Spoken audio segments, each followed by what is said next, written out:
actual album, but they want to test it to see exactly how it does. What were those processes like in terms of, when you would talk to the label about how y'all wanted to do the videos and the budgets for it? Well, like I said, man, we ain't had those type of problems. We tell them, look here, we want a video. Like, we ain't do no demo and all that stuff. Who You With was our first song we ever did. So, and it was already set up as John had already had a leeway on somebody with mirror image that wanted to do a record. So we was like, we gonna do this record, cool. But for videos and stuff, man, we tell them, hey, look, we need to shoot a video for this, and we would sometimes we would write the treatment, give our inputs for the treatment, or the director listen to the song and he'll come and tell us, all right, this is what I came up with a treatment. We either like it or we don't, and we'll go from there.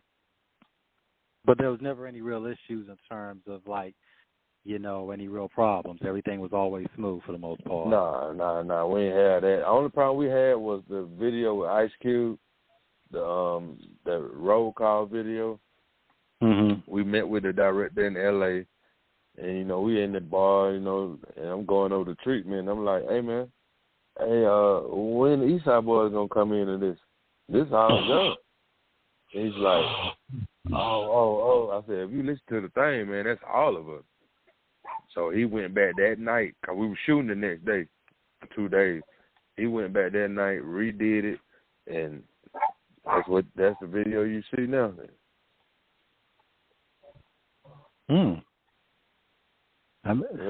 So how did that come about in terms of that collaboration? Go ahead, King. No, I ain't say nothing. Oh, they said, how did that come about with that collaboration? Yeah, how did it come about with y'all and Cube coming together to do that roll call? What was the idea for that? Man, just being in L.A. all the time, and we had the record, and I remember me and John in the studio listening to the record. He was like, man, I hear Ice Cube on this. He one of my favorite rappers. I was like, yeah, call him, see what he say. He's like, yeah, I do it. Just that easy. Like, yeah, I do it. Shoot. We was hanging out on the set, talking with him and stuff like that. Shoot, man, we done been in limos with Bishop Magic One and two of his women. And, oh my goodness. We done been around Snoop and all kind of stuff. Man. But it says a lot about where you all were at that time, to where, like they say, those phone calls get made and then the people come. I mean, Snoop and Dre are pretty much about, by that time in the night, going into the 2000s, Cube had been around, since 86, 87 with NWA, and then going solo. Snoop started in 92. So these guys are like established legends at that point. Like they're man. I just sit at home and watch them. How was that surreal? How surreal was that to find those guys and you used to watch them, and now you're actually doing music with them or just hanging out with them? Yeah, see, that was the crazy part. I'm like, man, I used to watch this man on my 13-inch TV in my garage, man. on Rap City and all that type of stuff, man. Yeah, y'all know about the 13-inch. I took it back then. Yeah, man. 13-inch, took it back.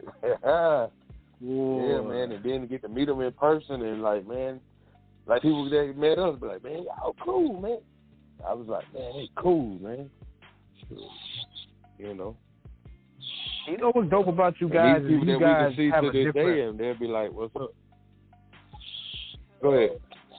I would say what's dope about you guys, listening to that album, man, is like y'all had a different range for everything. Like y'all had the rock joint, Stop Effing With Me, that sampled Slayer. I think it was Slayer. Yeah, Rick Rubin did that track. Yeah. Then y'all had the R&B joint with Usher. Y'all, matter of fact, Usher got in this pocket with two Little John joints that year, that Love Is Your Friends and which we hear to this day. So y'all had a range for everything.